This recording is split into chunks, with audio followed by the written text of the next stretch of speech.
Today's Wednesday, December 11, 2019. Coming up on Roland Martin Unfiltered. The DOJ Inspector General testifies before the Senate. Republicans still losing their minds, trying to say it was all about Ukraine and it was a Russian hoax, even though the man is trying to tell them it wasn't. Latest Quinnipiac poll says everyone running for the Democratic nomination can beat Trump. He can't even get more than 43%. Also, who is running away with the black votes? We'll tell you about it. And the Dream Defenders say that Biden, Booker, and Buttigieg are underachievers. They have tips on how to talk to your family about politics over the holidays. Easy. Cuss out anybody voting Trump. Pinterest and The Knot will not support Plantation weddings on their websites. We'll talk about why. And 3 black fathers in 3 different cities were murdered by police in 1 week. We'll give you those details. All right, folks, it's time to bring the funk. I'm Roland Martin Unfiltered. Let's go. He's got it. Whatever the biz, he's on it. Whatever it is, he's got the scoop, the fact, the find. And when it breaks, he's right on time and it's rolling. Best believe he's knowing. Putting it down from sports to news to politics. With entertainment just for kicks, he's rolling. It's on go, roll, y'all. It's Roland Martin, yeah. Rolling with Roland now. He's funky, he's fresh, he's real, the best, you know he's Roland Martin now.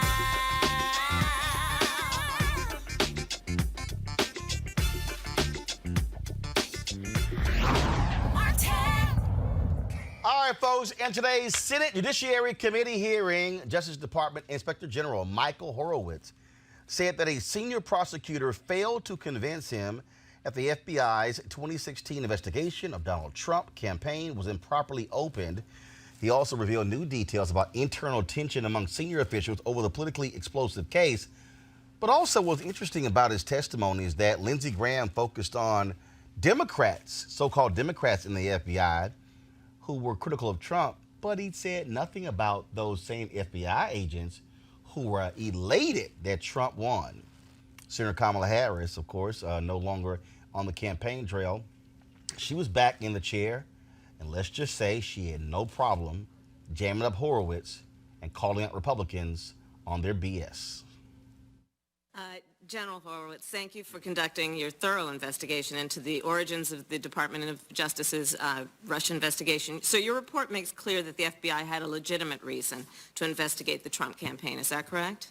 That's true. There was sufficient predication. And in addition, your office found no evidence that the FBI launched a politically motivated investigation. Is that correct? That's correct. And another key finding was that the FBI committed several errors in his applications and in their applications to surveil Carter Page. Or maybe more than several. And as the FBI Director Wray himself has acknowledged, your investigation found serious FBI misconduct that needs to be addressed, and Director Wray also said that the FBI fully accepts your investigation's findings. Is That's that correct? On the other hand, Attorney General Barr has been highly critical of your findings. During the final stages of your investigation, he even embarked on his own personal investigation by meeting with foreign leaders in foreign lands, apparently in search of evidence that contradicts the fact that Russia interfered in the 2016 United States presidential election to benefit Trump. Clearly, Barr's investigation, which was launched to do the bidding of President Trump, has 2 objectives. 1, to undermine the integrity of our intelligence community. The goal, to cast doubt on the finding that Russia interfered in the 2016 election in order to benefit the Trump campaign. And 2, to intimidate the men and women of our intelligence community by suggesting that our national security professionals will face serious consequences if they investigate wrongdoing on the part of this president or his operatives. So, General Horowitz, I appreciate your extensive work and the work that your office has devoted to this investigation. But in addition, you have the power and the duty to investigate misconduct committed by the Attorney General of the United States, who is doing the bidding of the President to undermine our intelligence community. And I trust you take that duty seriously. I do, and I'd just like to add that under the law, under the Inspector General Act, it carves out from my authority the ability to look at misconduct by department lawyers from the line lawyer all the way to the top and the Attorney General. But history has also shown us that the Inspector General can participate in an investigation of the Attorney General, and that in fact happened with General Gonzalez. Do you recall that? That happened, and it's worth noting, that happened after the Attorney General said our office was not going to get the case, that it was going to go to the Office of Professional Responsibility, and the choice for our office was whether to join that investigation or not. But that wasn't initiated through us. So And then that's the important point. The law has to change, Senator, and it So should are you change. recommending the law? If I Absolutely. Propose, if I propose legislation that would Absolutely. change the law, would you support that? Yeah, absolutely. In fact, there's legislation Senator Lee has sponsored, several members have co-sponsored. The House has passed this unanimously. And you would support it? Absolutely, 100%. So it was recently reported that the president's personal attorney, Rudy Giuliani, asked Ukrainians to help search for dirt of the political rivals of the president. In exchange for the help, Giuliani offered to help fix criminal cases against them at DOJ. Giuliani and his associates, two of whom have been indicted and are now in federal custody, allegedly reached out to a Ukrainian energy tycoon who faced legal problems in America. In exchange for helping find dirt on the president's political rivals, Giuliani's associates reportedly connected the Ukrainian with lawyers who could get a top-level meeting at the United States Department of Justice. In essence, Giuliani's scheme was an attempt to trade get-out-of-jail-free cards for political favors. As part of Giuliani's plan, Attorney General Barr met with the Ukrainians' lawyers, who asked that the Department of Justice withdraw evidence in the tycoon's bribery prosecution. Earlier today, you said you are not investigating matters related to ongoing Ukraine issues. Does that mean that you have decided not to investigate these incidents? No. As I think mentioned in a recent letter, and I've been in touch with fellow IGs who've been asked by members to look at those issues. We've been in communication with each other. I think as Mr. Fine, the Defense Department IG, wrote to several members of Congress, he was foregoing at the time undertaking any work while the House investigation proceeded and any matters here in the Senate. And, as I mentioned, we will look accordingly at any action that we have the jurisdiction to review, getting back to the Section 80 discussion. No other IG has that limitation, by the way. So they can investigate their secretary, deputy secretary, administrator, whomever. I just point that out because that's important to keep in mind as we get requests. And why are we different than the State Department IG, the EPA IG, the other IGs? Couldn't agree with you more. Do you... Joining me right now is Amisha Cross, political commentator and Democratic strategist. Also, A. Scott Bolden, former chair, National Bar Association Political Action Committee. Chris Metzler, he, of course, conservative analyst. And Monique Presley, also legal analyst, crisis manager. All right, three lawyers and Amisha. So, Amisha, I'm going to start with you. Why you got to start with her? Why you got to start with her? What's that? Had a more Easy, because it's my show. intro. So, There you Amisha. go. It's his show. What's interesting about this is you saw, we didn't show, but the ranting and ravings of lunatics like Ted Cruz, calling it a Russian hoax, which is foolish because you got the guy saying, no, we actually did an investigation. You got Donald Trump calling this whole thing a sham. You got Lindsey Graham blasting what he called bias among people in the FBI who supported Clinton, but he conveniently ignored the people where they actually uncovered the text messages of people who were elated that Trump won as well. But what do you make of that part, which I think is important, that out of all the departments, Inspector General cannot investigate the Attorney General?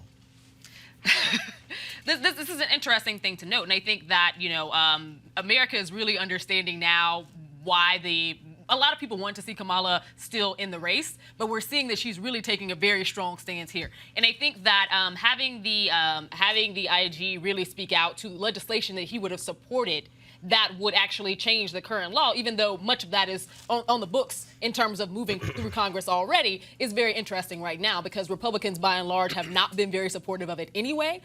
So hearing him give that astute observation, I think, is strong.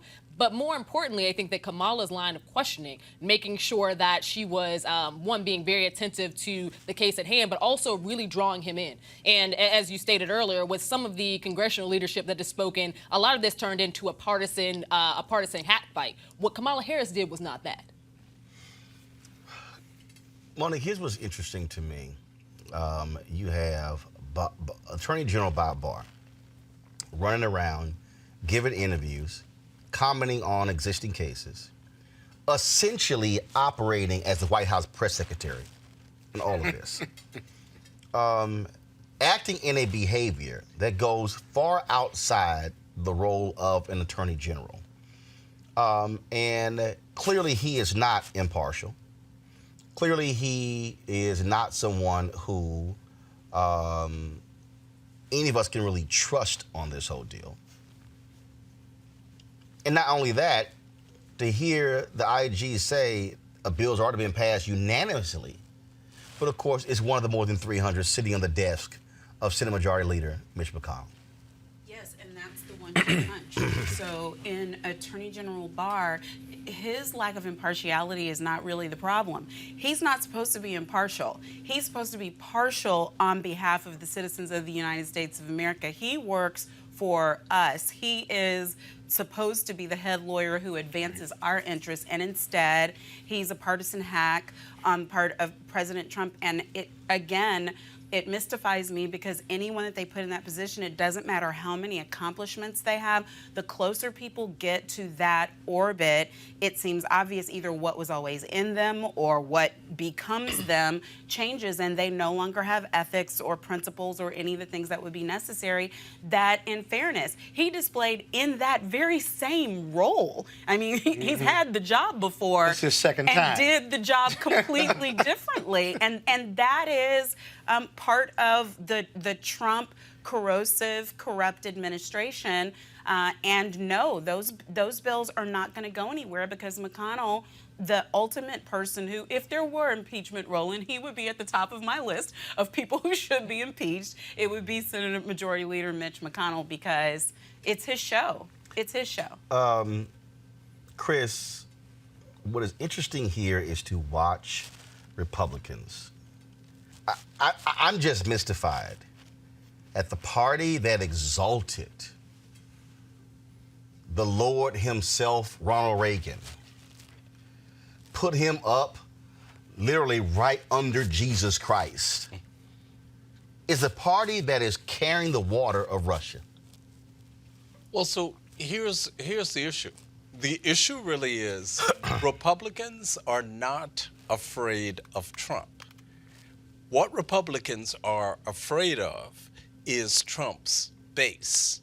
They are afraid, rather than deal with the issues that are coming forward, their issue is, am I going to lose my seat? That's the issue here. So from the standpoint of where we are right now as a party, the conversation has to be, how do we survive as a party with this kind of behavior? Because from my perspective, as a Reagan Republican, I'm like, okay, what's really going on right here? But is there a difference between the base and Trump? Aren't they one and the same? Well, they're one and and the just same. splitting hairs. No. Yeah, you're right. They're one and the same. Mm-hmm. But the issue becomes, are they going to be challenged in a primary? See, we've gotten to the point in America where the issue is more about our seats. The issue is more about control and power. Okay, but I got to ask you this here. Right. So I'm going to go to Scott in a second, but I want to pull up this Quinnipiac poll. Okay, and so here's a piece. Everybody would beat Donald Trump, according to this poll. Okay, so Joseph Biden, 51-43. Bernie Sanders, 51-43. Biden, 51-42. Sanders, 51-43. Warren, 50-43. Bloomberg, 48-42. Buttigieg, 48-43. Klobuchar, Senator Amy Klobuchar, 47-43. Okay, here's what's crazy about that. Trump doesn't get above 43% in that. What the hell are Republicans afraid of? I mean, you would think that if you are Republican, and if you say to a voter, 16 intelligence agencies have said that Russia meddle in our election. I'm sorry, I am not going to agree with the president on this one. Are you literally afraid?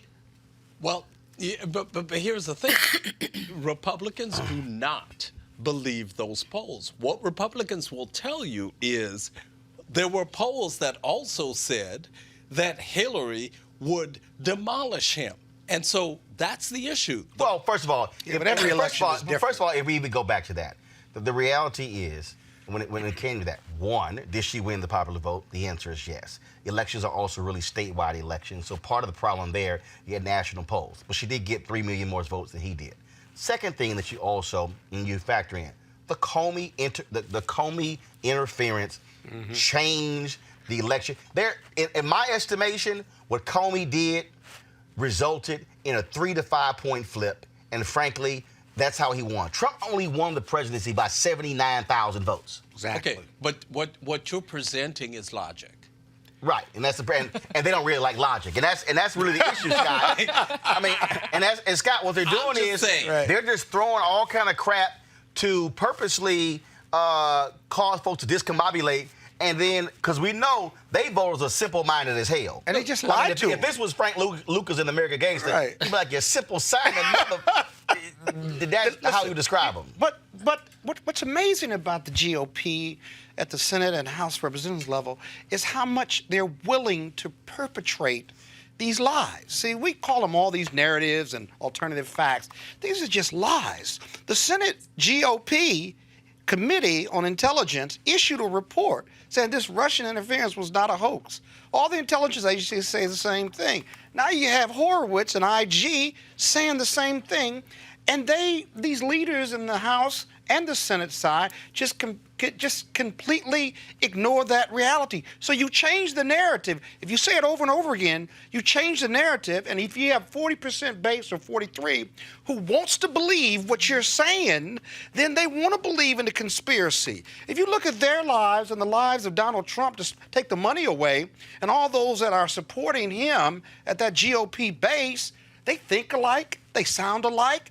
How they view government with distrust is all very similar. So you have a willing audience willing to do that.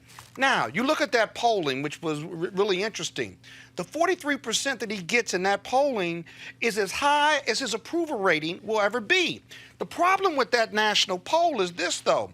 This race is going to come down to 3 states. Right. It's going to come down to Pennsylvania, Wisconsin, and what's the other one? Michigan. And Michigan. How is he doing? Hold on, bro. How is he doing in those 3 states? That's all I care about. But here's a piece. And that's all I will care about over the next year. But actually, if you break because that's just 79,000 votes right there. But if you actually break that down, you can actually add 2 to 3 other states. You can add Ohio? No. Florida? No. Okay. First of all, Ohio's gone. He won Ohio by 450,000 votes. He won Ohio by Okay, but 400. No. who the other two? Wait a minute. He won Ohio by 450. He won Ohio by 450,000 votes. All them white union workers are gonna keep voting for him. They about as dumb as those farmers who's still gonna support him. Right. Okay. Here's the deal. Arizona. The astronaut Mark Kelly. He's leading McSally in Arizona. Democrats could pick up Arizona. Latino voting may surge there as well. So the western states you got to look at are Arizona and Nevada. But if you go, first of all, I think he wins Florida. But what's also going to be in play, because Democrats have narrowed the margins, now you have a Democratic governor, is North Carolina. Because they have been able to, with gerrymandering and voter suppression, they've been able to claw back some of that. Remember, Obama wins North Carolina by 14,000 votes. He barely loses it in 2012. Trump doesn't win it running away in 16. And so I certainly think those 3 states, I think you do North Carolina, 2 western states, you're going to have about six or seven states that really could very well shift in this election. Yeah. What about the Trump effect, though, that he underpolls? What about that? How does that factor in? No. And Chris, go ahead. I'm going to respond to that. Yeah, well, there's the Trump effect, but you also have who is the Democratic nominee and how is that person going to pull away the votes? Look. Well, it won't be Hillary Clinton. No, we know that. So we got to come up with something else. But if you look at, my view is if the best chance the Democrats have of beating Donald Trump is going to be Mike Bloomberg, depending on Yeah, I think so. Ain't happening. Got to get No. through the nomination. No. Hold up. first. Let me be real clear. Okay, you don't have to expend any brain cells.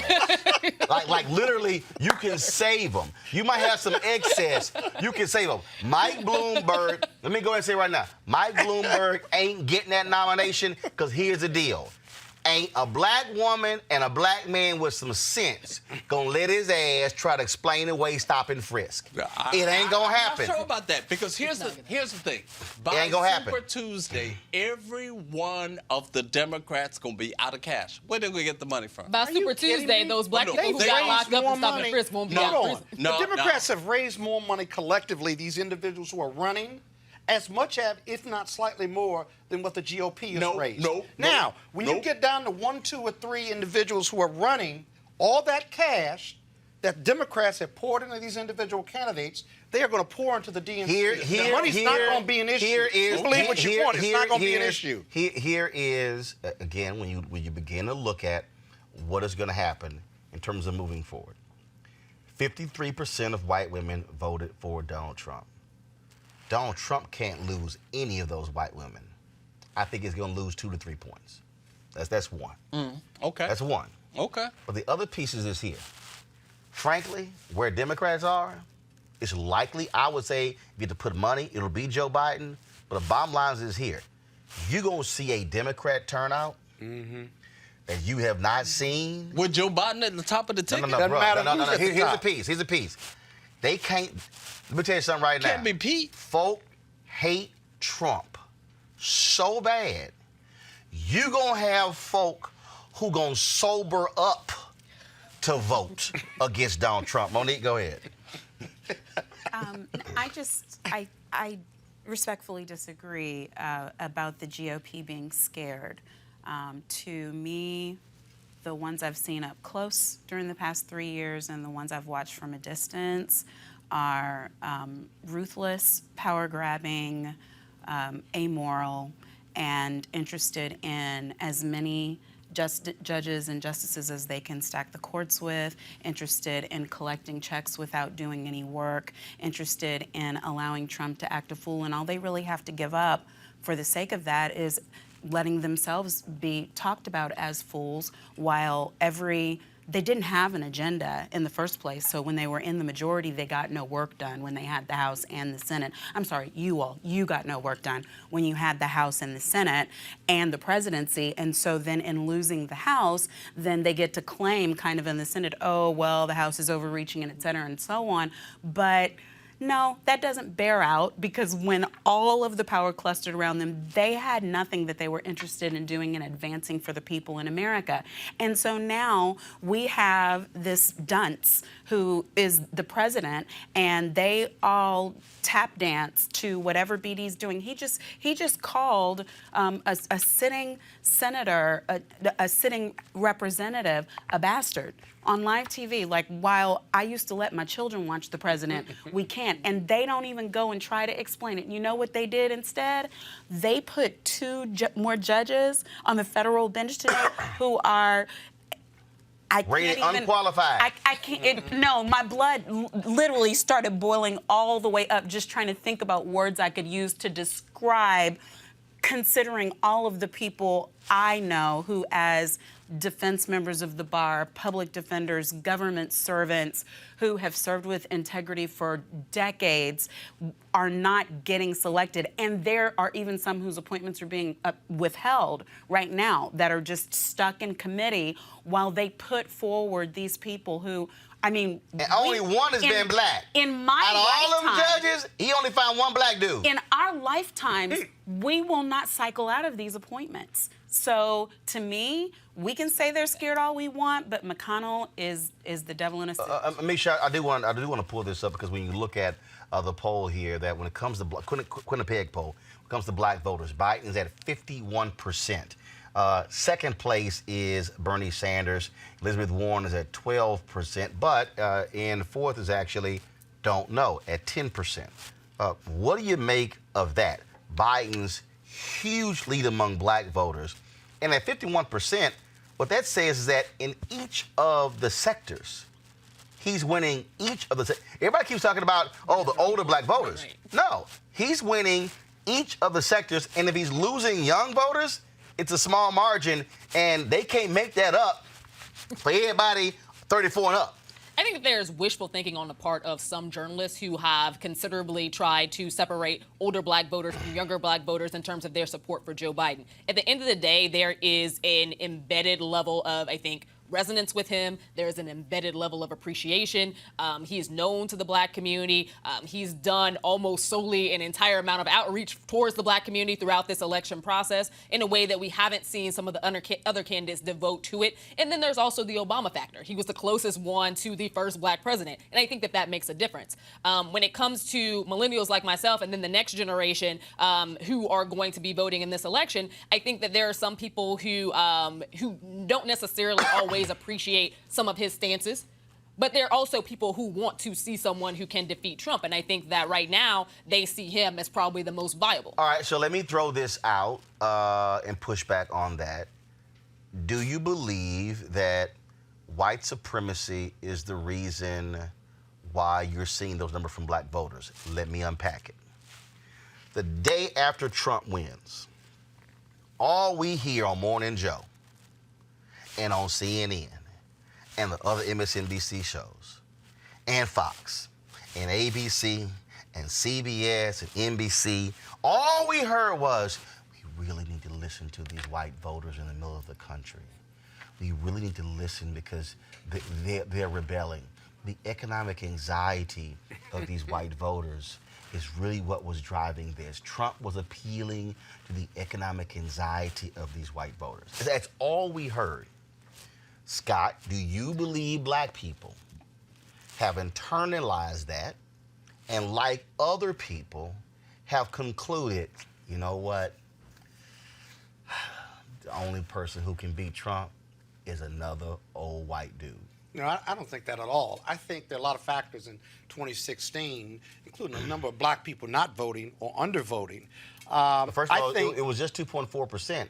But I'm talking about, what I'm talking about is all we've heard for 3 years. For 3 years is you know, and I've had these conversations with people. And I've heard it a lot that, you know, the only way we're gonna be. We're going to find us. We're going to find us a white man. Michael Avenatti, when he came on the show, I lit his ass up on that whole deal, and he said it. Right. But there's this whole deal that we got to appeal to them white working class voters. No, and the only person who can do it is a white person. Yeah, no. Let me change the narrative a little bit. I think that the Republicans under Donald Trump have made the country so racially divisive, right? That I think black people of color, not all, I can't speak for all, but people of color believe that the White House under Trump is so dangerous that they're intellectualizing who is the best person to beat Donald Trump. When they think about Kamala Harris or Cory Booker, what's missing from your poll is that Cory Booker is less than 1% on that poll. He ought to be at 5, 10, 20% just for being black, and yet he is. But see, that's proving my point. Exactly. What's proving my point is that, again, I look at messaging. I look at, first of all, black people watch TV more than anybody else. Mm-hmm. And we have been inundated since the day after the election that everything is about white voters. And Chris, here's the other thing. 71% of the electorate in 2016 were white voters. Right. This election will be likely the first. This election likely will be the first time in American history that less than 70% of the total electorate are white. Mm-hmm. But see, here's the thing for Democrats. Okay, so. And you're a Republican. You're going to tell us what's going on with Go ahead. Here's the thing. Got it. From a branding and messaging standpoint, we are two things, and we stick to that. Loud and wrong. We can be loud and we can be wrong. We're going to be loud and wrong consistently. Democrats, well, you know, perhaps we think we should. No, we're going to say what we got to say. And so you look at the whole impeachment thing, here's the issue. Okay, so what y'all want us to do? What are the high crimes? What are the misdemeanors? And frankly, from the Democratic standpoint, you put together this panel of legal scholars, everybody white.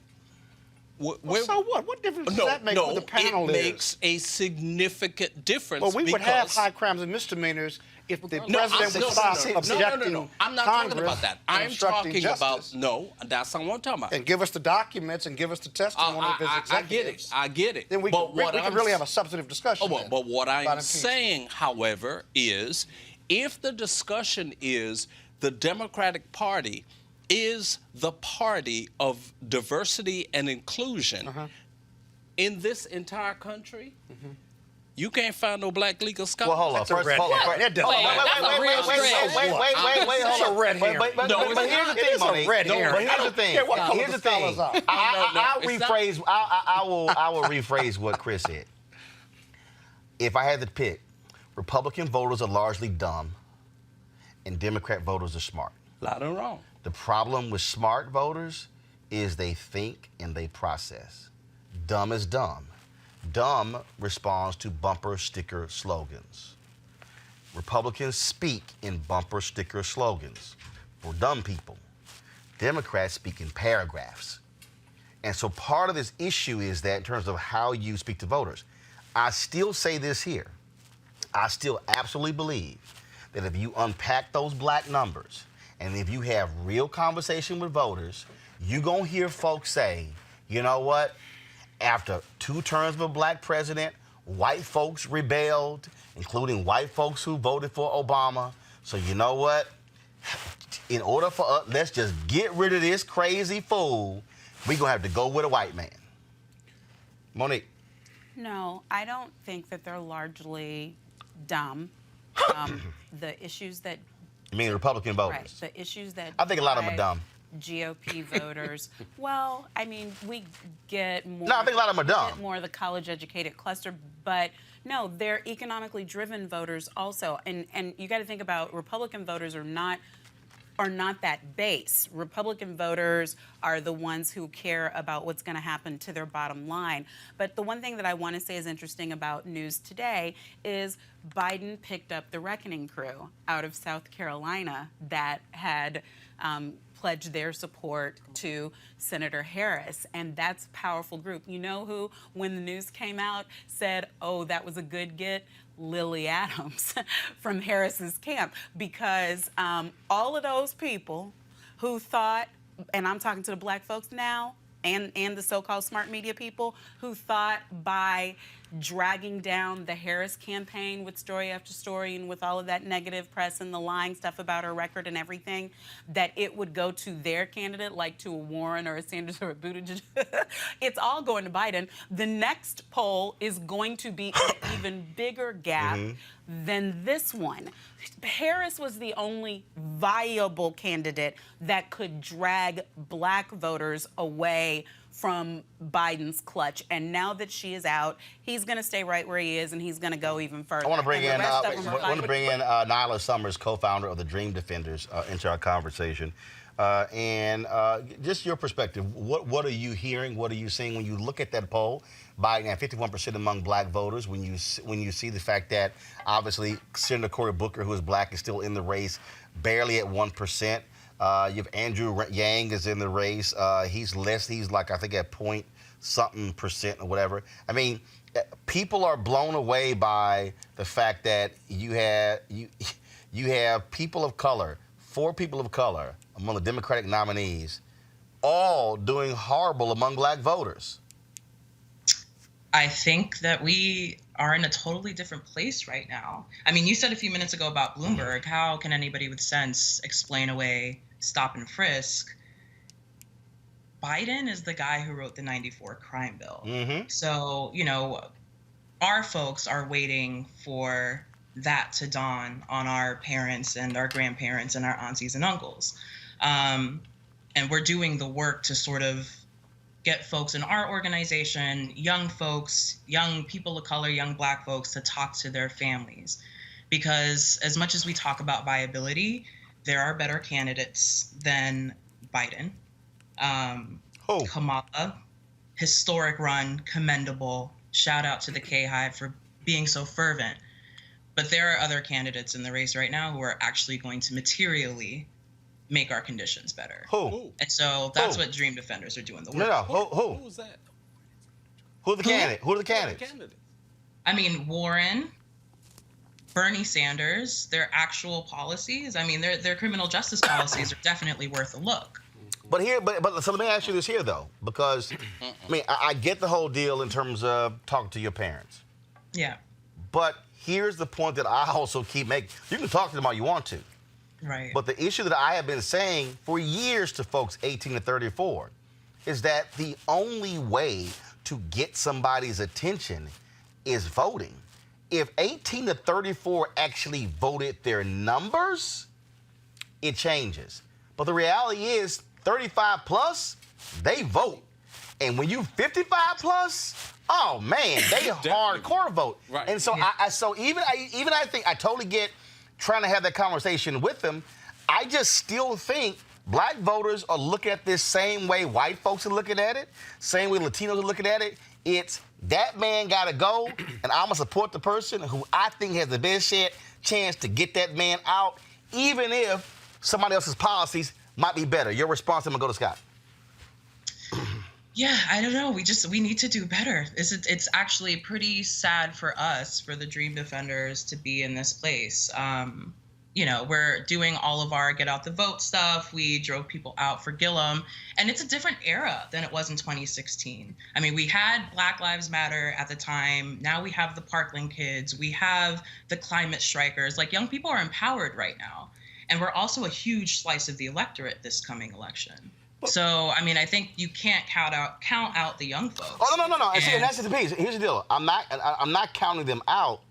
What I'm saying is they are a potential huge slice of the electorate. But what has to happen is they got to prove it. Just like, look, I'm born and raised in Texas.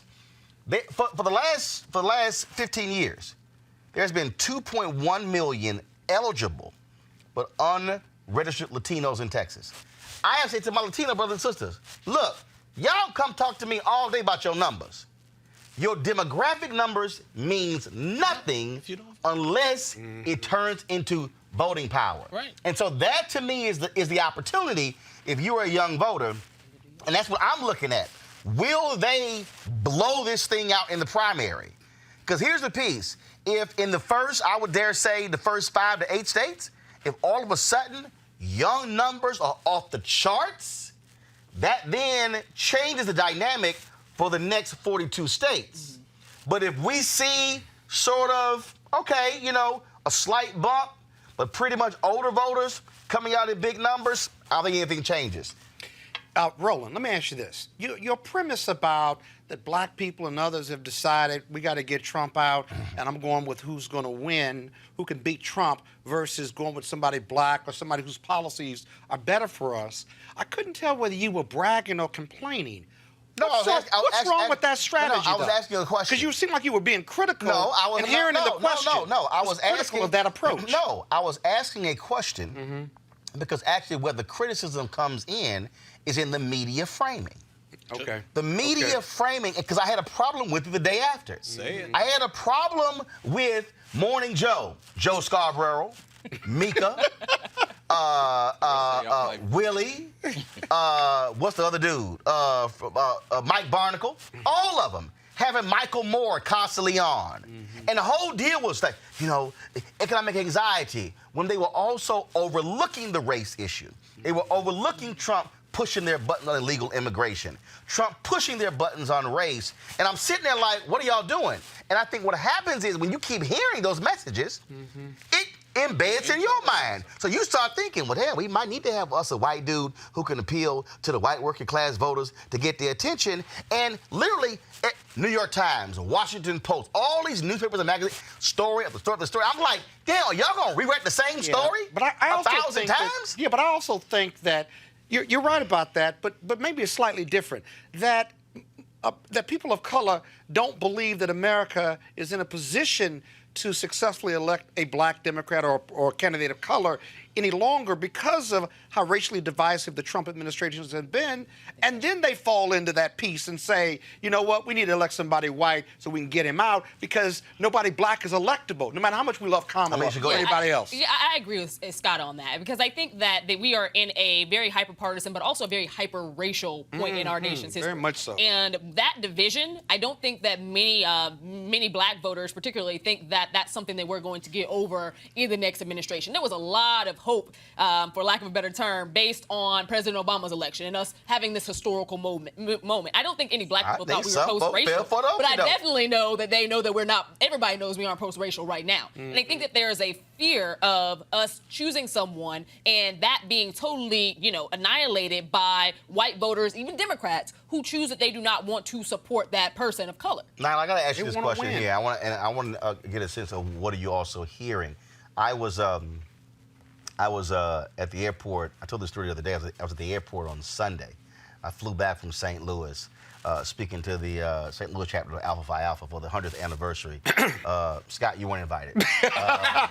I thought you were at the Boulay. No, not yet. So now what was interesting is that so a brother came up to me, and he said, man, I watch your show. He said, but you said that you called people dumbasses who did not vote in 2016, and he said, do you really, really feel that way? And I went, yes.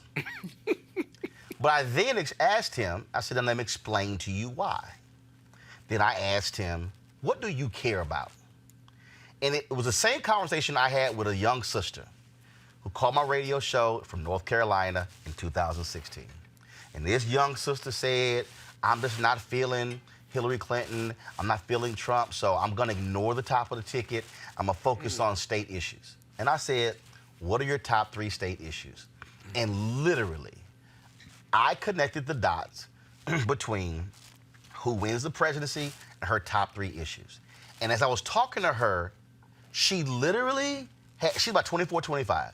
And this sister said, I had no idea. Now, she said she was college educated, she was an activist, but she said she herself had no idea that the president had an impact on those issues. And so as you're out there, what are you confronting? What are you hearing? What are you seeing? And how are you trying to get people over that hurdle who said, I didn't vote in 16 and I don't really see why I got to vote in 2020? The fact of the matter is that most people get involved during the presidential election. As much as we bump into people from time to time that say that they vote in local and that's all I care about, that's all that matters, most people are involved right now because of the presidential election. So the work that we're doing is talking to young folks. We just went through an endorsement process. Our membership all across Florida studied policy for the last 4 months of all the presidential candidates, and our organization is going to endorse next month. And these people are talking to their parents and doing the same thing. Like right now, we're in a voter education process, and that's what we're seeing. We're seeing people really have hunger and are wondering how this stuff affects them. And again, that's why we're trying to drive the interest to folks that have more progressive policies. Because the status quo is not going to get us anywhere. And, if you didn't go to 2016, that's one thing. But right now, it's a little different. The stakes are higher. So I take when President Obama said that Democratic candidates should not go too far to the left, that was not necessarily something you wanted to hear him say? Oh, Obama. Yes, that's not all that surprising, frankly. And, trying to pull the reins up on this young movement, this young force. I mean, kids are on social media making political commentary every day. Look at TikTok; they're all talking about. But I gotta ask you this though. He won twice. He won. Because he appealed to the young people, the hope, the change. But here's the so again, I'm gonna push back on this because it's something that I think we have to think about. He's talking from a position of, I won. He's talking from a position of actually winning white voters. First of all, it's not like he won 50% of white voters, but he won white voters who later voted for Trump. So shouldn't Democratic candidates be really paying attention to the person who won twice as opposed to folks who are saying we should do this, who never won? Because at the end of the day, it's about winning. You can have great ideas, but if you lose, you just had some great, like Beto O'Rourke's people. Again, I'm from Texas. They were all on me. Beto won. I'm like, did he get sworn in? And they were talking about how he won. I kept saying, no. When you win, you win. And so isn't that also part of this struggle? I think that's the struggle between what young voters want to hear and these older voters. I think older voters are saying, yo, we trying to win, baby. So go ahead. Yes. Go ahead. Aim higher. Aim higher. As much as our generation got told that people sacrifice themselves for our vote, are we just giving our vote to somebody who frankly doesn't deserve it? I think it's a moral question now. And, we're going to do what we have to do. Young people know what's at stake. They're going to come out. They're just not going to be excited about a Biden or a Buttigieg or whoever else. We want somebody who is going to inspire. We want somebody who people are going to be excited to vote for. That's how we get our numbers up. And, there's independents and, the centrist voter that we often worry about so much. If you have somebody who inspires young people, we will come out in droves. We will win an election for you. If you are considering our future, if you are considering our student debt, if you are considering mass incarceration, climate, if you are speaking to the conditions that we are inheriting, we will come out and vote for you. And Joe Biden and some of these others, which we call the underachievers, are not going to be that for young people. And so you have a situation where maybe he can vote. Maybe he can win. And that's what we keep being told. But he's not doing anything for us. There is nobody who is going to say, you know what? Yes, let's go. Let's drive everybody to the polls. We're going to do it begrudgingly. These panelists want to jump in. So Chris and Amisha, go ahead, Chris. Go ahead, Chris. Okay, so you're saying that. So who is doing it then? Who is this person you're talking about in the current race? These are the candidates you had have. A poll Who's doing it? that said black women, millennials, in essence, Bernie Sanders is winning millennial black women. So you okay. So you really and this think... is, it's not an endorsement. Black Women 4 is an organization with many friends, many women who are veterans of the Black Lives Matter movement. They came out for Warren. The young people right now are striving for something that is really going to change. Okay, so you Biden is not going to do that. Okay, great. But so you think that Sanders or Warren can defeat Trump? Absolutely. There are polls that say so. The polls that we pulled up earlier had Sanders and Warren maybe either neck and neck or winning Trump. Yeah. If we threw our weight behind somebody who was exciting and that would actually change things for us, why not band together behind somebody who's aiming higher? Okay, so you're saying so Sanders and Warren are aiming higher. Is that what you're saying? But hold on though. I need to pull this up here because this is the piece here. So what you just said, you said that millennials in the millennial poll, Sanders was first. Okay. In essence, I know. Yeah. We did a story on it, and I have it right here. But here is the piece that we have to deal with. Go to my iPad, please. In that poll, 18 and 34-year-old, if you were to vote today, who would you vote for? Other, prefer not to answer, was 26.9. Yeah. Bernie Sanders was 18.9. Harris was 17.1. Warren was 13.7. Joe Biden was 10.3. But overall, Biden was at 25. Other was at 26. Biden was at 25. Harris was at 15. Warren was at 12. Bernie Sanders was at 10. The point I'm making is this here. So if you looked at millennials, 18 to 34, Sanders was number one at 18.9. But overall, he was fifth. So the issue that you have, and see, so what I'm saying is, your issue ain't just folks' parents. It's parents, grandparents, aunts, uncles. It's about 35 plus. And that, to me, and that's what I'm saying, but the struggle is so in essence, you're trying to vault somebody who is number one among millennials, but who's fifth overall above the other folks. That's a hell of a road to hoe. It is. And, we are a leftist organization. We are very, very progressive, and we're made up of, change makers. But do you consider the country to be at that point? Because with the stats that we just saw, with those, with that polling, it seems like Democrats are not there. And I'm also a black millennial. I turned 31 this year. At the end of the day, I also believe in making sure that we elect somebody who is electable.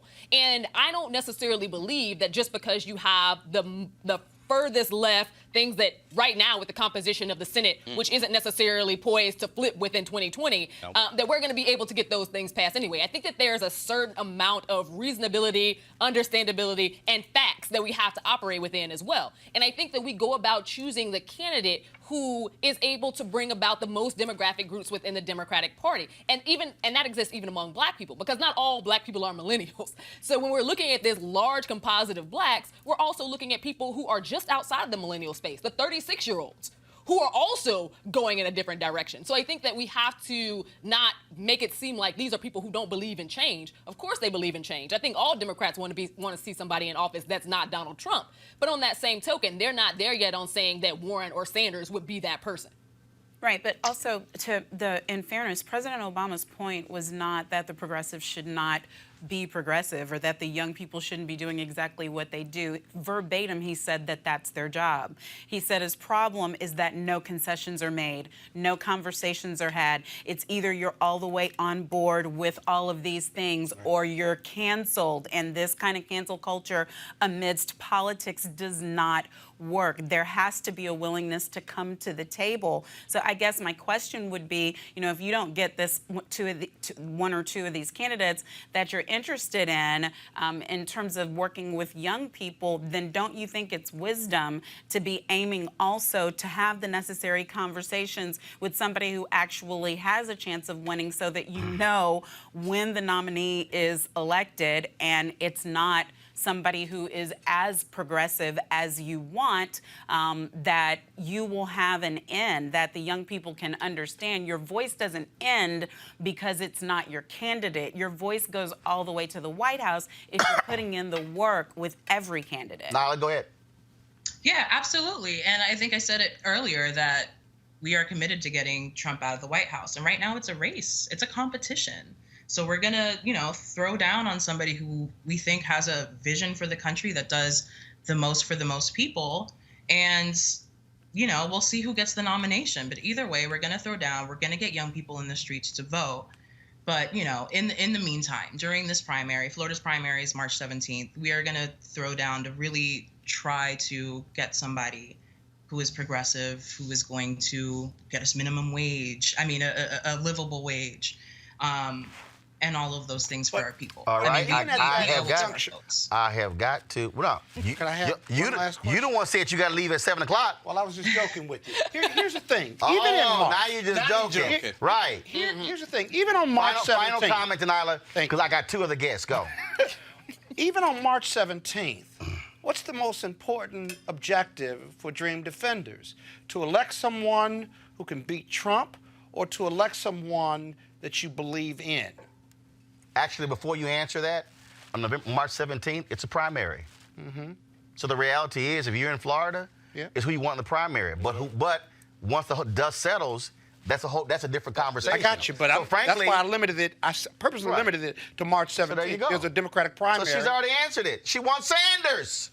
Did she say that? She didn't say that. Warren or Sanders. I'm just messing with you. Okay, I was like, wait, Anyway, hold on. Don't That's do a that fair to me. question, though. Roland's joking. But you know it's a fair y'all endorsement question. coming down to two people, Sanders or Warren. It's And if they can't win, I know Biden and Buttigieg ain't on y'all list, but go right ahead. Neither is Trump. Answer Scott's question. But who says that somebody like Biden is going to win against Trump? A lot of Have you polling. seen, like, his A lot of debate polling. Definitely doesn't performances? say it about Warren. Say that I couldn't hear that. Well, But first yes, of all, here's it the is deal. important to value. Here's the deal. the Nobody vote knows. and to value our values. Here's the deal. Nobody knows if somebody can beat Trump until it actually happens. But the reality is, before you can get to beating Trump, you got to beat the other Democrats. And if you, as it stands now, even though one ballot has not been cast, how polling is going across these various states, Biden is leading. At the end of the day, you still have to run. Look, Obama was down big at this very point in 2007. All of a sudden, ground game, does well in Iowa, changes the ball game. He barely loses in New Hampshire, breaks even in Nevada, crushes Clinton in South Carolina, and then it was onward to victory. But that was the deal. This is also different because that race came down to two different people. And so for all the people right now who are stuck on who can beat Trump, at the end of the day, look, you got to win the nomination first. Simple as that. Nyla, your final comment before I let you go. Thanks for having me. And, I hope that we figure it out and that we get somebody in office who's going to really help our folks, because ultimately that's the work that we do and that's the work that we need to keep doing. Well, I firmly believe the work the Dream Defenders is doing is critically important. But also what I have said, whether it's Dream Defenders, whether it's a Black Women's Roundtable, whether it's NAACP, whether it's anybody, and what we do on this show as well as what happened with me and a young brother on Sunday. I think for a lot of people out there, I think for people like us, we live and breathe this stuff all the time. We follow these issues. We understand the nuanced stuff along those lines. The average person sitting out there, whether they are white or Black or Latino or Asian or whatever, they're not living and breathing. I think what is important, and I've done it enough around the country to know it works, and that is we have to connect the dots for people. So that's why the first thing I ask anybody is, what's the one or two things you most care about? And then once they say that, I then say, now let's talk about how this politician, whether it's on the city or the county or the state or the federal level, has an impact on your issue. And people go, damn, I didn't know most of that, because they're not living this. And so I think that's where what y'all are doing, where the voter education is important, which is really a throwback to what SCLC, NAACP, and others did during the Black Freedom Movement, where they had citizenship education training. Absolutely. Well, And, we've learned from our elders, so that's absolutely the vein of what we're trying to do. Nyla Summers, co-founder of Dream thank Defenders. that. We appreciate it. Thanks a lot. Bye. Thank you. All right, folks, got to go to a break. When we come back, we're going to talk about 3 Black men being killed, 3 different cities across the country. What in the hell is going on with these police departments? Also, weddings. You know what? These plantation weddings. What's up with y'all white folks in plantation weddings? Well, a couple of online sites say they're going to stop promoting these plantation weddings. Yeah, we're going to talk about that next. Roland Martin Unfiltered. Doc. Back in a moment. You want to check out Roland Martin Unfiltered? YouTube.com/Roland S. Martin. And subscribe to our YouTube channel. There's only one daily digital show out here that keeps it black and keep it real. It's Roland Martin Unfiltered. See that name right there? Roland Martin Unfiltered. Like, share, and subscribe to our YouTube channel. That's YouTube.com/Roland S. Martin. And don't forget to turn on your notifications so when we go live, you'll know it. All right, folks, as the marijuana momentum continues, our folks at marijuanastock.org have already reached more than half of their funding goal for the hemp CBD investment.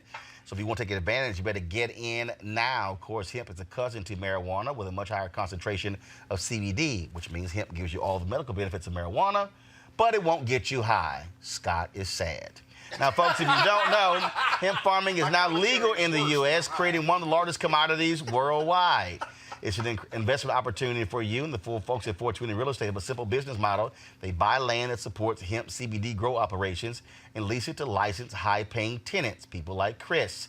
They are hemp CBD landlords, and you can get in on the action. Now, all you got to do is invest as little as $200. Monique, you got that. In the crowdfunding campaign, up to $10,000. Amisha, some of that Sinclair money.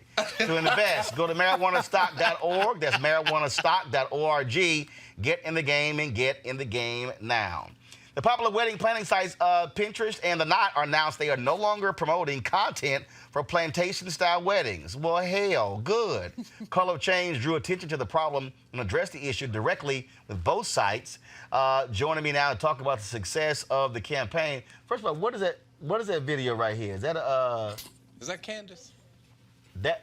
Hold up. They actually a black woman and a white man got married at a plantation wedding. Plantation. Oh, And you rolling now. hold up. I thought that was the video from that slave play. Oh, That was Candace. All right, so we're gonna be bringing up the guests in a moment. Jade Magnus Ogunaki, interim senior campaign director for the Color Change. Let me know when she's with us. First of all, I mean, what do y'all make of these?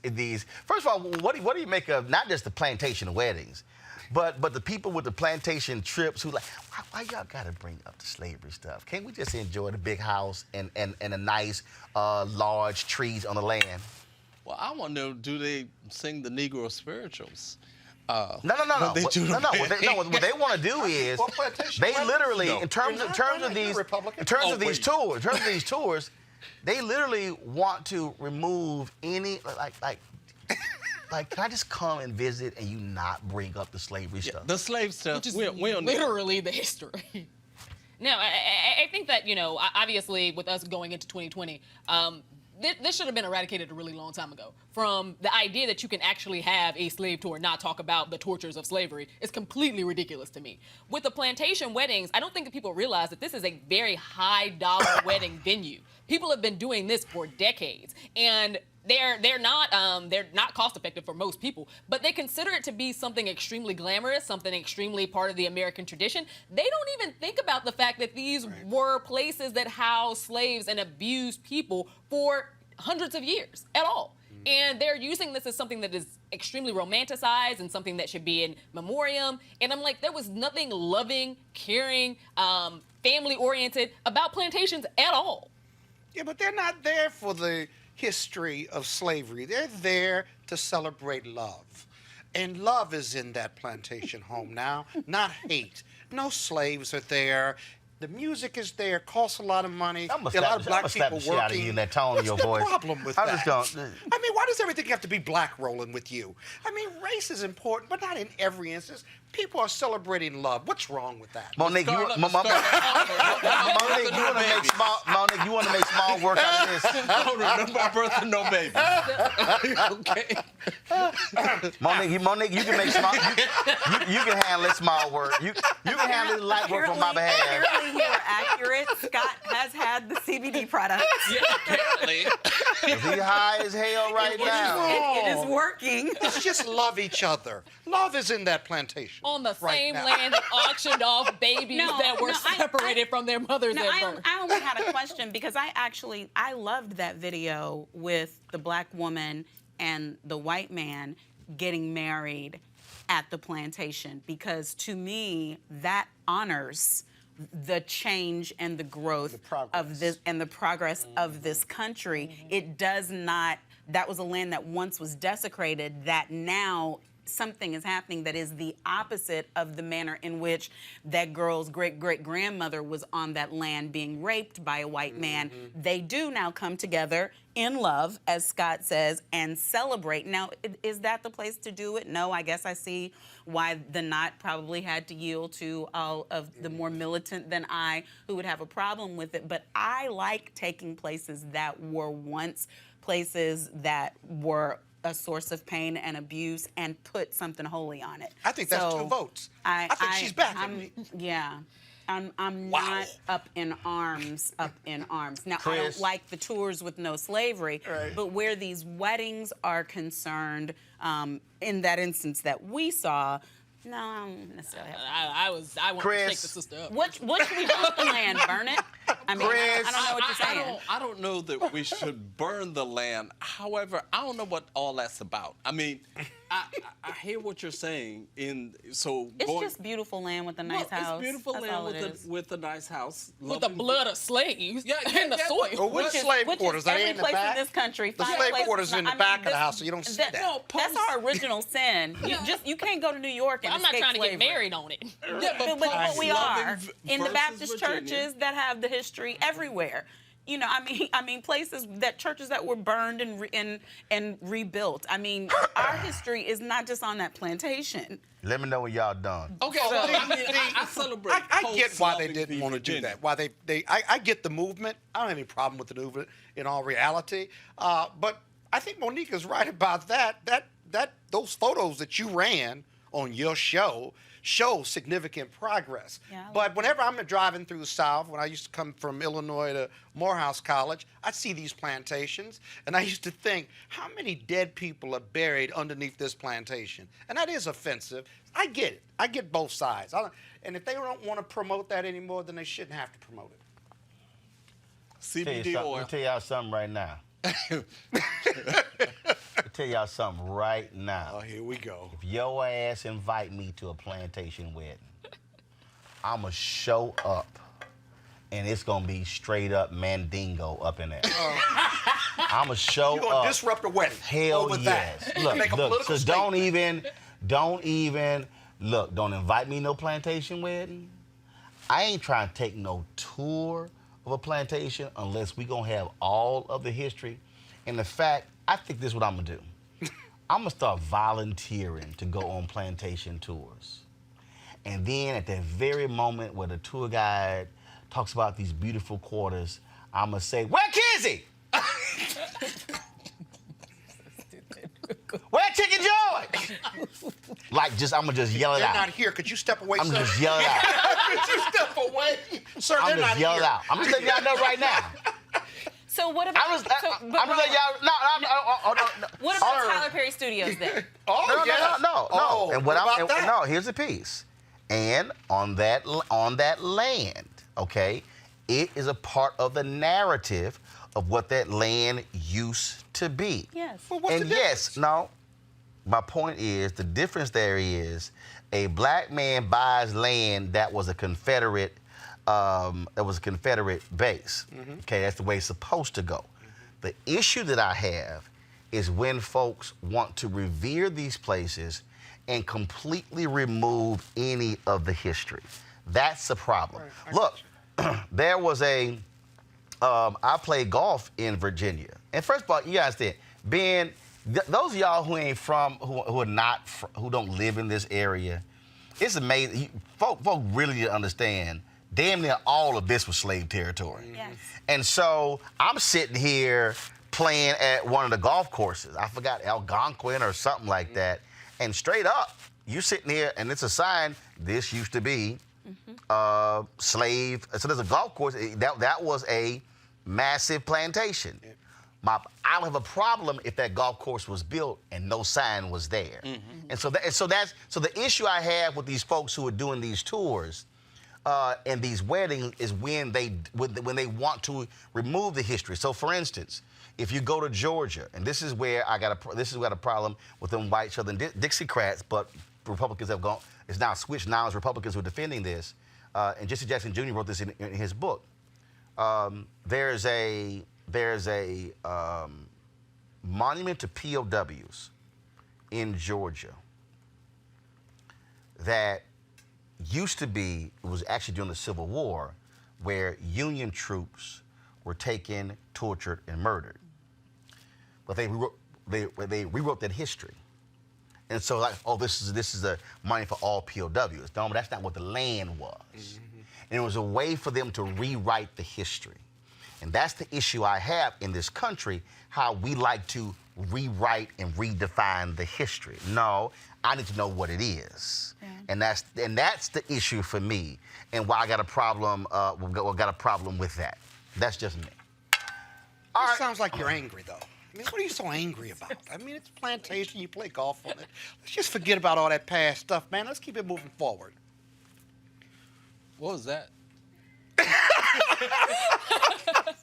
You're just angry. You're always angry on your show. He even got the black conservative like, why you sit me next to his ass? I'm like, can I switch seats? All right, folks, let's talk about, let's now bring Attorney Lee Merritt. 3 black fathers in 3 different cities were murdered by police over the course of a week. Cameron Lamb of Kansas City, Missouri, was killed on December 2nd. Michael Dean of Temple, Texas, was killed on December 3rd. Demetrius Williams, Marshall, Texas, was killed on December 5th. Joining us now is Lee Merritt. The family's hired him in these 3 cases. And so, Lee, you tweeted about this saying it hasn't got much media attention. What's the issue for you? Well, I think it's become far too normal, and we need sort of an international perspective to appreciate how outrageous 3 black fathers being killed in a 1-week time span is. We've come to accept that 1,100 people are killed a year on average by law enforcement. That's more than the next 10 countries combined. We have a brutal police culture that has become far too status quo. And I think we as a responsibility, and I appreciate you, Roland, and really the black media, they picked up on it, but the national media, even local media, has kind of glossed over it like it's not a big deal. And in these particular cases here, were they controversial shootings? Yeah. And you see me standing out in the middle of nowhere. I'm somewhere in East Texas, just outside of Temple, Texas, where we just left a meeting. Michael Dean, on his daughter's 6th birthday, he went out to buy her a birthday cake, and he never came home.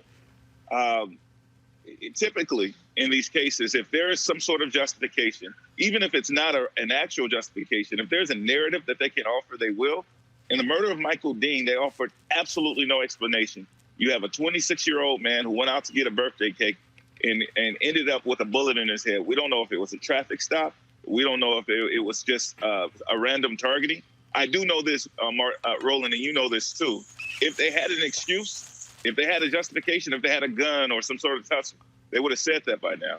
They've said absolutely nothing to this family. A week later, the family just knows their son was shot in the head by a police officer, and they're expected to just to accept that until, guess who? The Texas Marshals complete their investigation. The Texas Rangers complete their investigation and make a recommendation to the district attorney's office. And we just learned that the Texas Rangers are not necessarily in favor of injustice in the Botham Jean case. Wow. Well, that is certainly sad in the case of that. Of course, the families have hired you to be involved in that, and so we certainly will follow this. Keep us updated with what's the case in all 3 of these cases. Brother, I appreciate you covering it, and I would love to tell you about the other cases. The problem is, I know you're on limited time, and the bodies just keep piling up. Man, that is what is certainly sad. Well, Lee Merritt, we appreciate it, man. Thanks a lot. Thank you. I do want to talk about this story here. The shooting took place in New Jersey yesterday, where police say 2 suspects. Go to my iPad, please. David Anderson and Francine Graham. This is the New York Post. They followed a hateful religious sect called the Black Hebrew Israelites, and they believe that Jews were. First of all, I'm reading the story here. They believe that white people are agents of Satan. Shots were fired into that. 4 people were killed on the inside. The SPLC, Southern Poverty Law Center, calls them a strongly anti-white, anti-Semitic group. This was just a crazy shooting that took place yesterday, Monique. Yeah, and there's an officer who was shot right before it happened, but some distance away, so they haven't been able to put all the pieces together. But I was just saddened to hear about that. It's so sad for all of the families that are involved, and hate is unacceptable. There's no exception to that.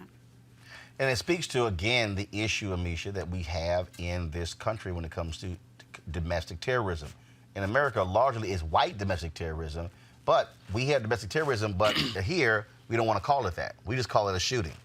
Absolutely. I find that very interesting and problematic at the same time, because when you know that there is someone who is out to get a particular race or out to get a particular religion, and they have basically set up their own theology around these things, that is what that is. You are willing to erect that type of violence. You are willing to go through great pains to make sure that it happens. And I think that, using that term should not be napalm for the American public. Domestic terrorism does occur right here on our soil. These are people who were born and bred right here in America. And I think that that's still a very hard thing for our government, but as well as citizens to actually come to grips with. It's a whole lot easier to, even when wrong, point out terrorism from somebody who does not look like us and who does not come from this country.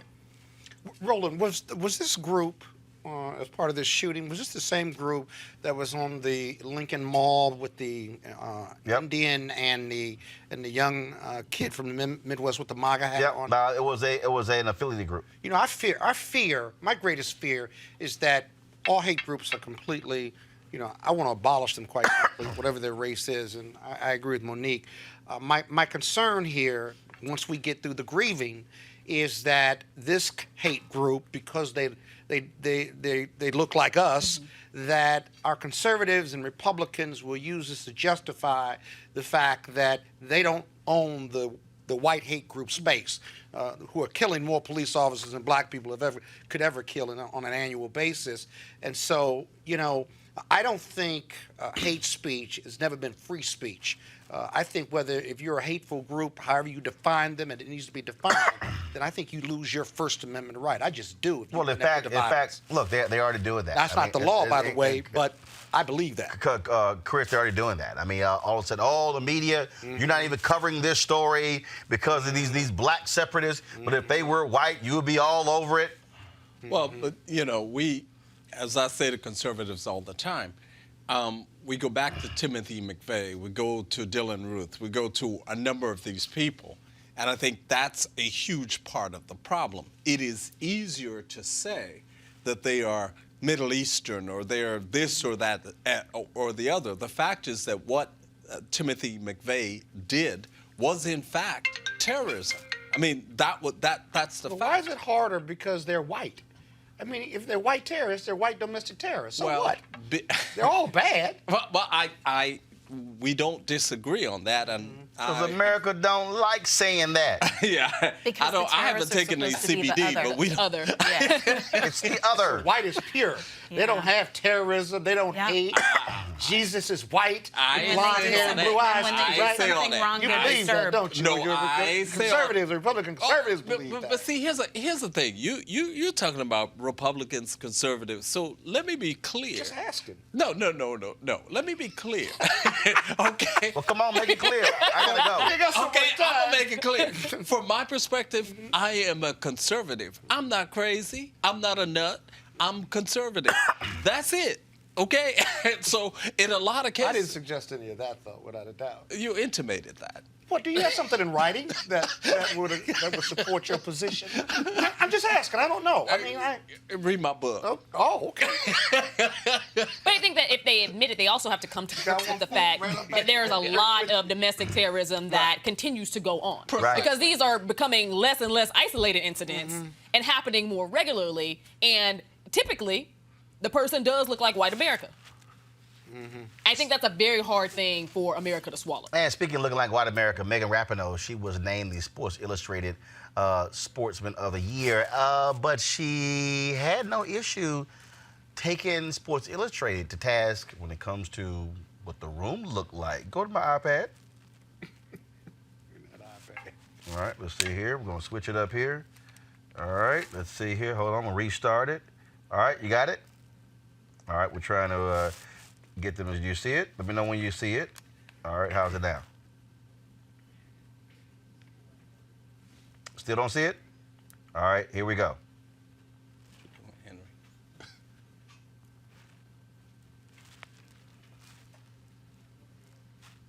Build the audio up. All right, not sure. We're trying to work the audio out. Let's try it again.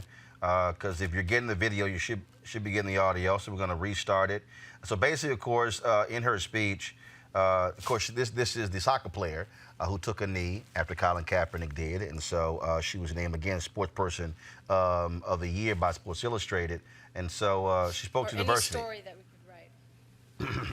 And while we don't get to choose what it is that we witness, we are the gatekeepers of those stories. And we do get to decide how we bear witness to the world around us and to the truth that we see. Is it true that I am the fourth woman deserving of this award? I don't think so.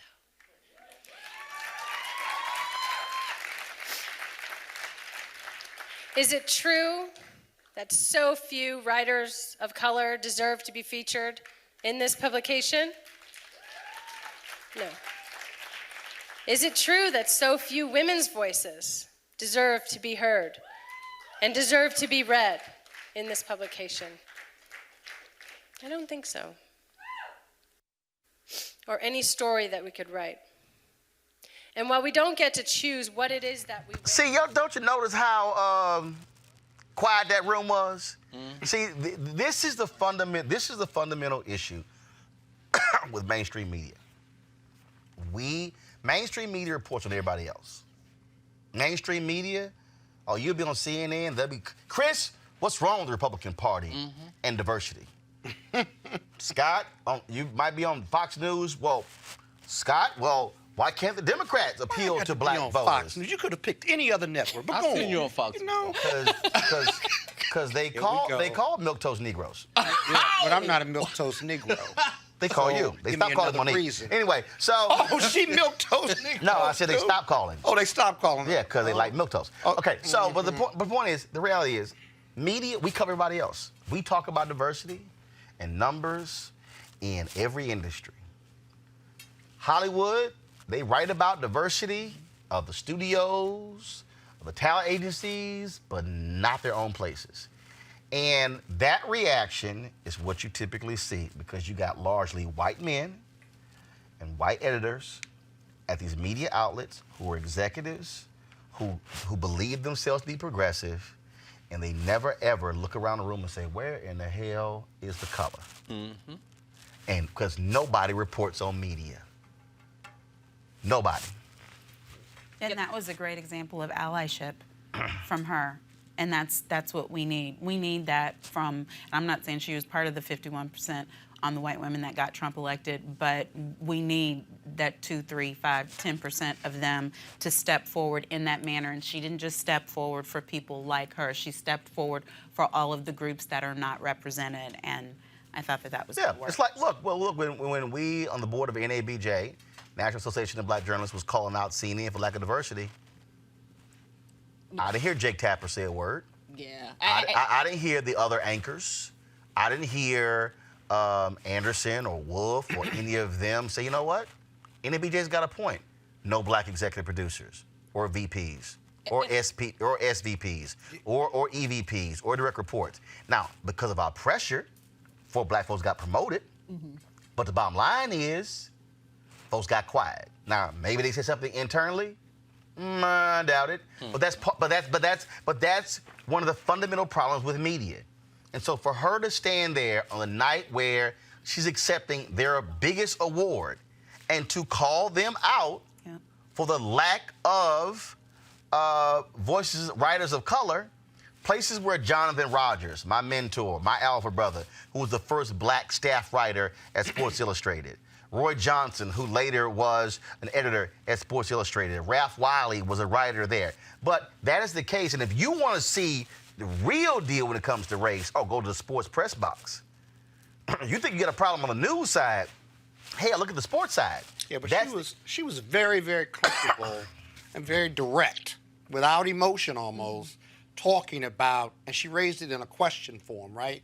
The reason that audience is quiet, the reason that in your example, Jake Tapper and others didn't raise the issue with NABJ is because, hell, let's be honest, if they want their jobs, they want to keep making millions of dollars, and I don't have a problem with women do that, but what happens to the voices within media organizations that raise those issues? What happens to those voices? Well, they're removed. No. Here's the real. If you white, and you at the top of the food chain, you're going to be right there. But that's not a place of comfort for those who make the most or even make any money. And that's the damn point. And they will argue that they're not comfortable with the racism and sexism, but it may or may not be their place to raise it. No, it is. They don't know how to raise it. No, it is. I agree with the last one. It is their place, because here's the piece. Well, they may disagree with you. No, it is their place. Here's why. Because if you are a TV anchor and you are comfortable pressing ahead of the RNC, oppressing the head of the DNC, oppressing a company's CEO, oppressing someone else, If you are comfortable asking them the questions, well, damn it, you should have the guts to be able to ask your own bosses why we got a problem. And it'd be nice to look around your own newsrooms. And part of the issue that Is that in their contract, by the way? Hold up. What you just Hold up, described, stop, is that stop, in their stop. contract? It ain't in my contract. Okay, then. But guess what? And you ain't on No. CNN either. But guess what? It's not my contract.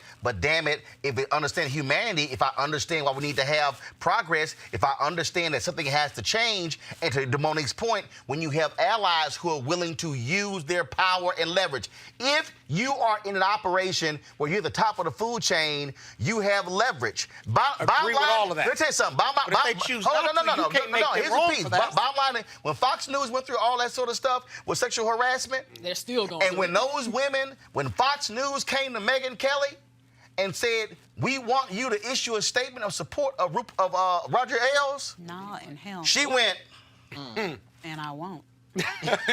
Who you talking to? her silence. talking about, Willis? Her Right. silence spoke loudly, and then, and when he got fired, she still spoke up on the issue.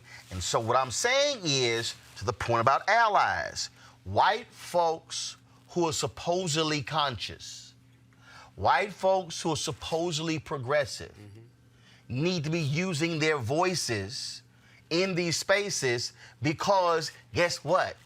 They might have a better shot with a white person sitting across the table than one of us, because you know what? Ain't one of us in the room. You left out one quality. Money, go ahead. Go ahead. But I agree with the second part of what Scott was saying.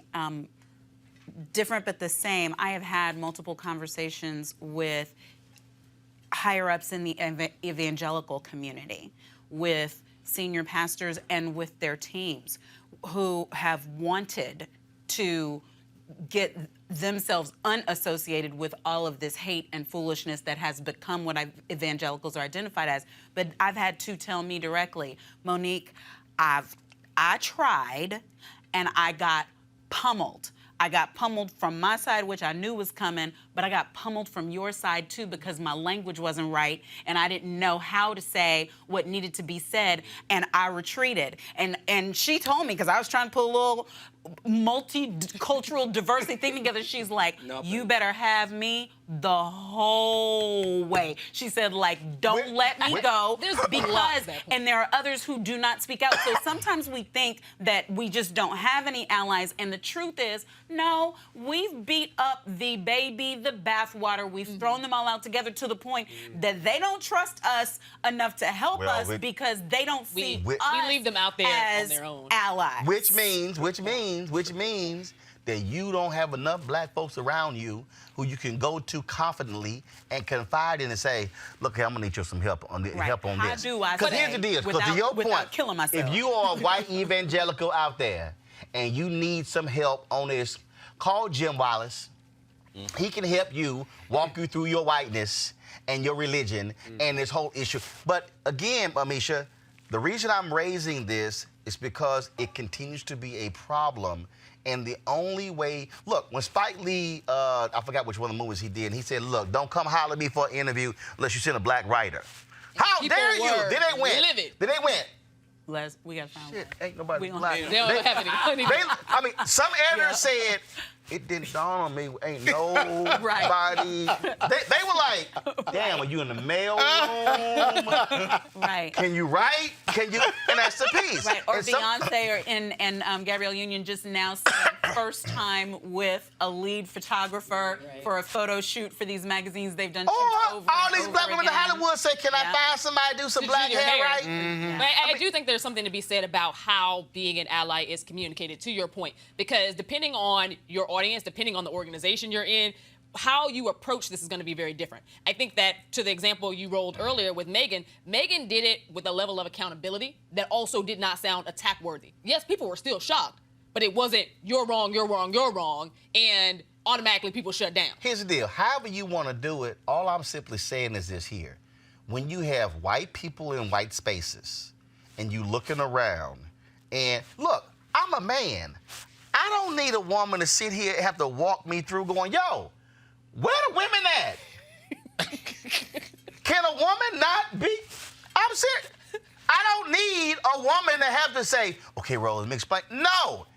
Can we get a woman in the executive position? Can we get a woman on the board of directors? Can we get a woman who's a VP or EVP or SVP or direct report? Shit, I don't need no damn crib sheet to go, okay, this is how. No. I asking white folks to do is open their damn eyes and go, damn. But you have to have a this room is about it, though. But that, no. And they don't. Hold up. Those No. decision makers don't. Hold up. No. They're also very comfortable But that's the exactly. But the point I'm raising is, because when I worked at the Fort Worth Star Telegram, I was getting ready for our Unity convention.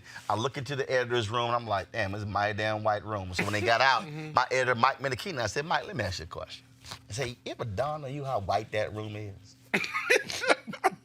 And what did he say? I did. I was City Hall reporter. I didn't give a damn early. Y'all, this is my second job in the business. I ain't give a damn then.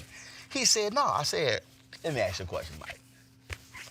If you went to the Women's Chamber of Commerce event, how quickly would you realize you wanted a few dudes in a room? He said, probably wouldn't take me long. It's okay.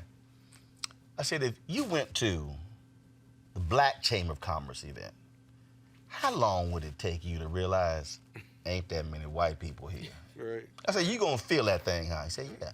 I said, but if you went to just the regular Chamber of Commerce event, it probably wouldn't dawn on you that it's mostly white. He says, precisely. I said, see, Mike, the difference between me and you, I got to know the room. I walk into a room, go, damn, it's all women here. Damn, it's all black people here. Damn, it's all white people here. I said, Mike, what I need you to do is to walk into the room and open your damn eyes. And that's the piece that I'm trying to get more of these folks to understand is I need you to open your eyes. I need you to just sometimes to sit there and just like, don't talk and go, damn, it's all men in this room deciding something. It's a level of awareness. Right, but it's beyond that, Roland. If you, listen, the top 3 issues in every black person's life on a day-to-day basis, race is in one of the top 3, top 5. When they do the same poll on people that don't look like us, on white people, white America, they say, where's the issue of race or sex on your top 10 issues or top 5 issues? Race or sex isn't in that top 5. I got it. So you got to get people to think about it because it's not a day-to-day issue. And what for I'm them. trying to get them That's to do. no excuse for them either. I'm just saying. No. What I'm asking, I don't even want you to start thinking yet. I just want you to actually open your eyes. Scott, do you understand that perfect example?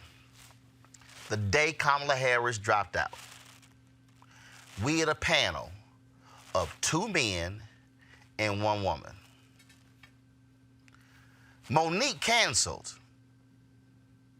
I said, ain't no way in hell on the day Kamala Harris dropping out, we're going to have 3 dudes on the panel. And you bumped me and put 3 women on the panel after that. Precisely. I didn't like Set that. your ass on the sidelines. Well, I wasn't on the sideline. No, you were on the damn side. You were standing over there in that corner about 45 minutes. I love And so, Leave me at I cancel.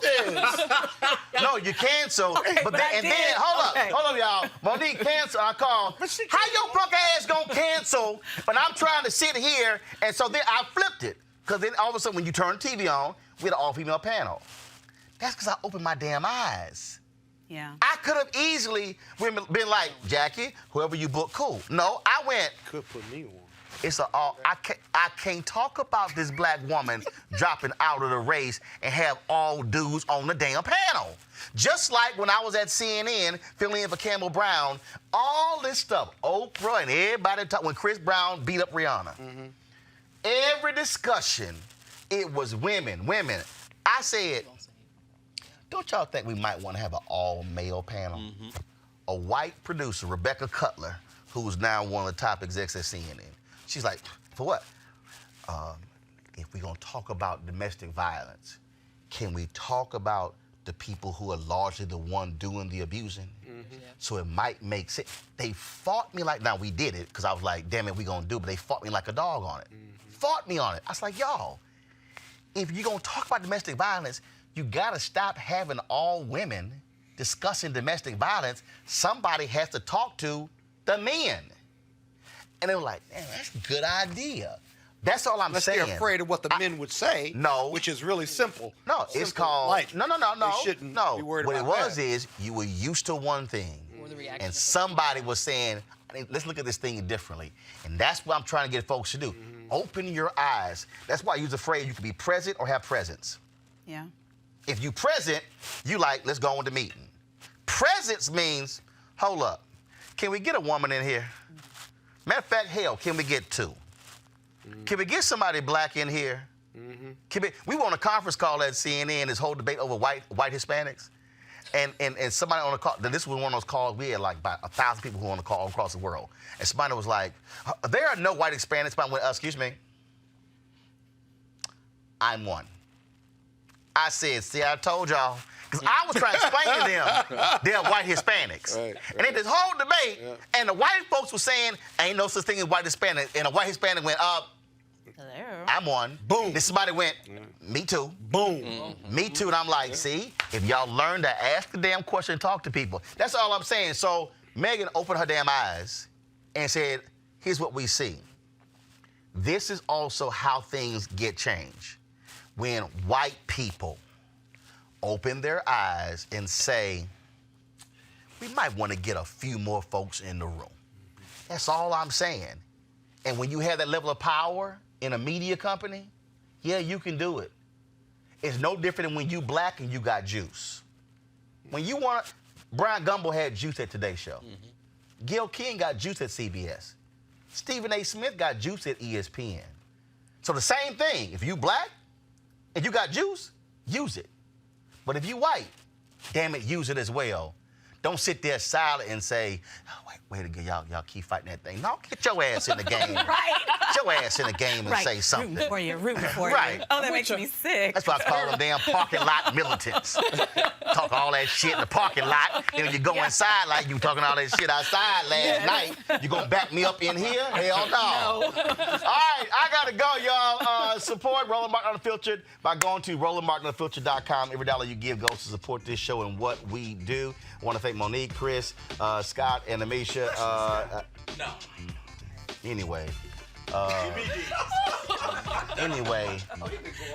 Anyway, Erica, do me a favor. Just cut his ass off for at least about 3 weeks. So support what we do, y'all. Support us, of course, Cash App, PayPal, and Square. And, of course, this show's been on for air for 14 months. Scott still ain't rolling a check. I want to let y'all know that. Okay, he been promising that, but we still ain't seen it. So, right. Got money. I don't like how you talk to me. Oh, okay. He ain't sharing a damn thing. I'll share more. He ain't sharing nothing. Right. He ain't sharing nothing. So y'all support what we do. We keep it real. We keep it black. That's the only way we roll. Y'all take care. I got to go. I'll see y'all tomorrow.